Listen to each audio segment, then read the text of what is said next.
ଅପାସରା କାହାଣୀ। ବଗ ଓ କଙ୍କଡ଼ା। ବଗଟିଏ ହ୍ରଦ କୂଳରେ ଘର କରି ରହିଲା।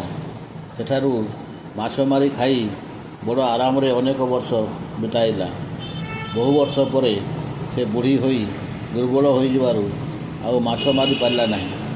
ସେ ତା'ର ଯୁବା ବୟସ କଥା ଭାଳି ଦୀର୍ଘଶ୍ୱାସ ନେଇ କହିଲା, ହାୟ, ବଳ ବୟସ ଥିଲାବେଳେ ବୁଢ଼ୀ ବୟସ ପାଇଁ କିଛି ବ୍ୟବସ୍ଥା ନ କଲି କାହିଁକି? ଏବେ ମାଛ ମାରିବାକୁ ମୋର ବଳ ନାହିଁ, ତେଣୁ ବୁଦ୍ଧି ଖଟେଇ ବଞ୍ଚିବି। ସେ ଯାଇ ହ୍ରଦ କୂଳରେ ଛିଡ଼ା ହୋଇ ବାହୁନି ବାହୁନି କାନ୍ଦିଦେଲା। ପାଣି ତଳୁ କଙ୍କଡ଼ାଟିଏ ପହଁରି ଆସିଲା। କ'ଣ ଅସୁବିଧା ହେଲା ବଗ ସଙ୍ଗା ତୁମେ? କଙ୍କଡ଼ା ତା'ର କାନ୍ଦୁରା ମୁହଁ ଦେଖି ପଚାରିଲା। ବହୁତ ହଇରାଣ। ବଗ ଜବାବ ଦେଲା, ତୁମେ ତ ଜାଣ ମୁଁ ଏଇ ହ୍ରଦ କୂଳରେ ରହି ଆସୁଛି। ଖାଇବାକୁ କ'ଣ ଗୋଟେ ଅଧେ ମାଛ ମାରେ, କିନ୍ତୁ ଏଇ ଲାଗେ ମୁଁ ଶୀଘ୍ର ମରିଯିବି। ଆଉ ଅଳ୍ପ କେତେ ସପ୍ତାହ ପରେ ଆଉ ଏଠି ମାଛ ନଥିବେ ମାରିବାକୁ। କାହିଁକି ସେମିତି କିପରି ହେବ? ଆଉ ଟିକେ କତିକି ପହଁରି ଯାଇ କଙ୍କଡ଼ା ପଚାରିଲା, ମୋ କଥା ଶୁଣ।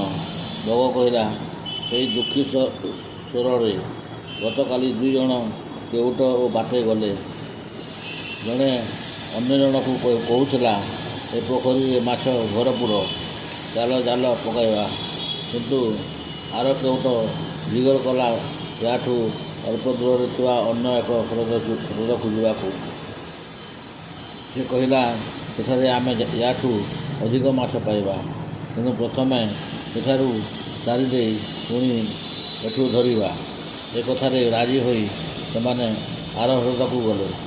ଆଉ ଅଳ୍ପ ସପ୍ତାହ ପରେ ସେମାନେ ଫେରିବେ ଏବଂ ମୁଁ ସେତେବେଳେ ମରିବି, କାରଣ ସେମାନେ ସବୁ ମାଛ ଧରି ନେଇଯିବେ।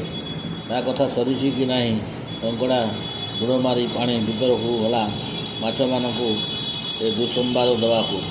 ବଗ ଏକ ଗଡ଼ିଆ ଠିଆ ହୋଇ ଅପେକ୍ଷା କଲା।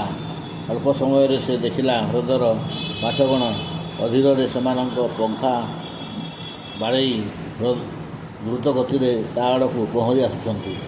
ସେମାନେ ଫଁ ଫଁ ହୋଇ କହିଲେ, ଏଇଲେ ଆମେ କଙ୍କଡ଼ାଠାରୁ ଏ ଖବର ପାଇଲୁ। ତୁମେ ଆମର ଶତ୍ରୁ ହେଲେ ବି ଆମେ ତୁମଠୁ ସାହାଯ୍ୟ ଆଶା କରି ଆସିଛୁ। ଯଦି କେଉଟମାନେ ଫେରନ୍ତି, ତୁମେ ଓ ଆମେ ସମସ୍ତେ ଜୀବନ ହରାଇବା। ଦୟାଳୁ ବଗ, ଏଠିକି କିଛି ପ୍ରତିକାର ଭାବି ପାରୁଛ? ଯଦି ପାରୁଛ ଆମକୁ କୁହ। ବଗ ଗୋଟିଏ ପଟକୁ ମୁଣ୍ଡ ଅଣେଇ କିଛି କ୍ଷଣ ନୀରବରେ ଛିଡ଼ା ହେଲା। ଶେଷକୁ କହିଲା, ଏଠୁ ଅଳ୍ପ ଦୂରରେ ଗୋଟିଏ ପୋଖରୀ ଥିବାର ମୁଁ ଜାଣେ। ସେ ଗମ୍ଭୀର ଭାବରେ କହିଲା, ସେଥିରେ ପାଣି ଏତେ ନିର୍ମଳ, ତା ତଳେ ଥିବା ବାଲିକୁ ତୁମେ ଗଣିପାରିବ। ସେଇଟା କୁହୁକ ପୋଖରୀ ହୋଇଥିବାରୁ ତୁମେ ସବୁ ବହୁତ ଆହାର ପାଇବ। କେଉଟମାନଙ୍କ ଠାରୁ ନିରାପଦ ରହିବ। ଯଦି ତୁମେ ପରତେ ଯାଅ, ମୁଁ ଦୈନିକ ତୁମମାନଙ୍କ ଭିତରୁ 4 ଜଣଙ୍କୁ ସେ ପୋଖରୀକୁ ନେଇଯିବି।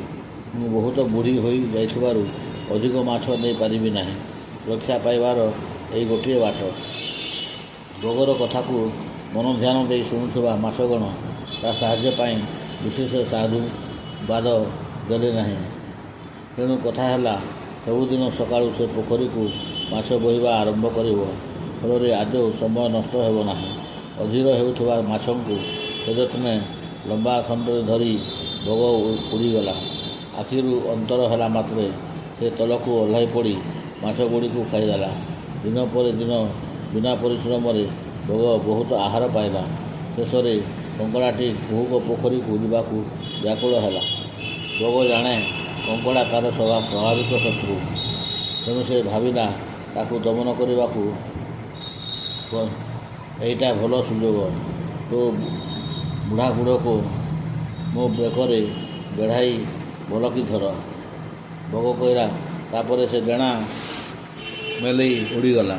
କିନ୍ତୁ ବଗର ଭୋଜନସ୍ଥଳୀ ପାଖରେ ପହଞ୍ଚିଲା କ୍ଷଣି କଙ୍କଡ଼ା ଦେଖିଲା ଭୂଇଁରେ ପଡ଼ିଛି ଧଳା ମାଛ କଣ୍ଟା ସବୁ। ଅଚିରାତ ବଗର ଶଠପଣିଆ ସେ ଜାଣିପାରିଲା ଓ ଓଲଟା ତେବେ କୁହୁକ ଗଡ଼ିଆ। ସେ ଚିତ୍କାର କଲା।